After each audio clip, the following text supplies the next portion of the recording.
at that point? Well, some of these things you get rid of. So his question is, Marty Hopkins, who used to, when Kamal disappeared, he had enough of me. There he is in the back. Marty Hopkins, one of Kamal's colleagues at IBM, used to say, it's the memory stupid. You know, everything else you talk about doesn't matter. It's only the memory that matters. Memory is very important. In fact, our owners run ahead execution dealt with memory. Some of the things I said dealt with memory. If you shrink the, you make the encoding more dense, then the memory with respect to the instruction stream gets shrunk. You take fewer cache misses, etc. Bandwidth's important. I'm not suggesting bandwidth isn't important, but latency is another part of the problem. We're getting to the point now where we can have, what's the size of these caches, these last level caches that are on the chip? It's almost like 2 megabytes per core. Yeah, 2 megabytes per core. That's a hell of a lot of memory, right? We don't call it memory, it's cache. But a lot of this stuff can now be done on the core. The question is how fast can it be done on the core? I'm not dismissing memory. Memory is very important. In fact, we got this conference in Korea coming up in another few weeks. And the paper that we're going to give deals with what do we do with the memory controller to try to speed up latency. Memory is very important. Memory is a central part of this. And if I didn't treat it as properly as you think I should have, then, mea culpa, as the Romans say. My problem is that people worry about bandwidth, they don't worry about latency. You got to worry about both. Memory problem is actually both. In fact, run ahead is about latency. Is how do you get that thing back faster? It's not about bandwidth. Okay. Yeah. Anything else? Professor Wiedenbaum, distinguished graduate of Moscow State. Really? No. All right. Then I got that one wrong. I have to update my memory. So I did not see, maybe I was jet lagged in speaking, but I have not seen in your talk the widely used term heterogeneous computing used. I'm sorry? In your slides, in your talk, I did not see the term heterogeneous computing used. Yeah, you did. I did? Yeah. You just did. No, it wasn't that you were jet lagged. That you can't translate from English into Russian. Right? You're still thinking Russian, bro. Whoops, wrong way. Yeah, it's the second bullet. No, but this is... That's heterogeneous, big and little. No, but I mean the specific word heterogeneous is what I meant. Oh, and a lot of specific words that I didn't use. Right, and this is not... The one thing they throw me in jail, I consider me a bad person if I use subwords. I'm trying to clean that up.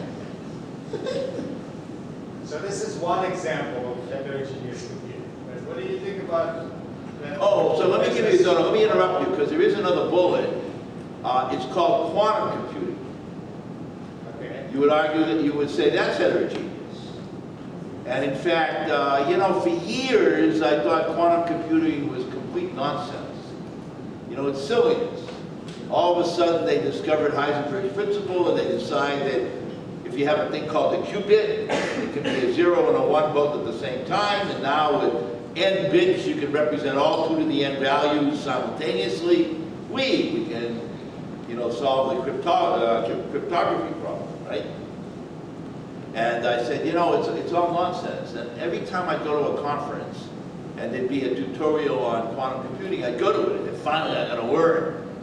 And I'd come out of it realizing that I already knew walking in more about quantum computing than this guy giving the talk, because it was all quackery.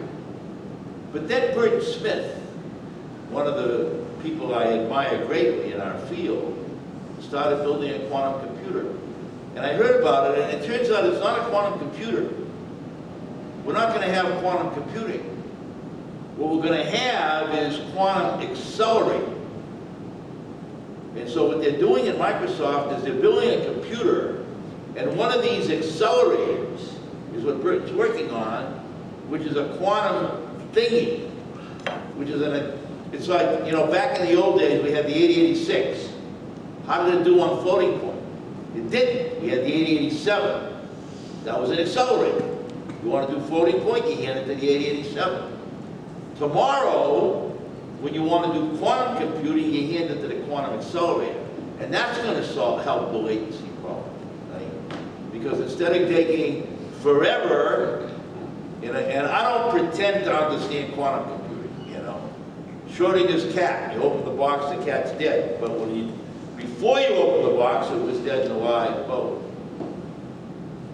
You know what Feynman said, I can't quote him exactly, but he said something like, anybody who claims to understand, you know, quantum computing is only kidding himself or something or other. So then, why did I interrupt you? Because here's another example of a heterogeneous solution to part of the problem. And I build that into accelerators, which is, you know, the generic class. Big, little are not accelerators, they're different full, you know, cores, but they're, one of them is doing it wide issues, serious branch prediction, out of order, you know, all this other good stuff. The other one is doing it limp along, you know. So, anyway, well, I interrupted you, so go ahead. I don't remember anymore, but You are Joe. I guess I have the same feeling about accelerator heterogeneous computing that you have about quantum computing. Once they tell me, oh, big or little, oh yeah, I knew that. Right. Okay. Is there something more to heterogeneous computing?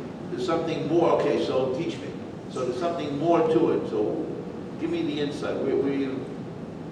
Well, I don't know. I mean, this is somewhat obvious solutions, right, to clear problems. Okay. So. Is there a big theory of heterogeneous computing that you see? I'm sorry?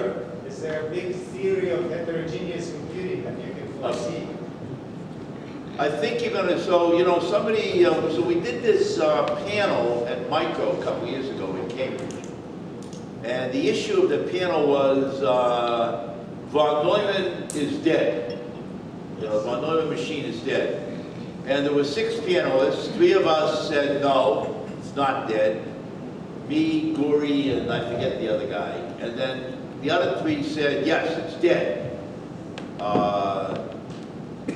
Thurber and, you know, Thurber from the early ARM days, you know, when it really was a RISC machine, as opposed to what it looks like today, which makes the x86 look like it's, you know. And Kunle from Stanford, actually. And all 6 of us had a problem with what the hell, what do you mean when you say von Neumann machine? But the von Neumann machine, in my view, is going to live forever because what the von Neumann machine does, among other things, is brings order to chaos.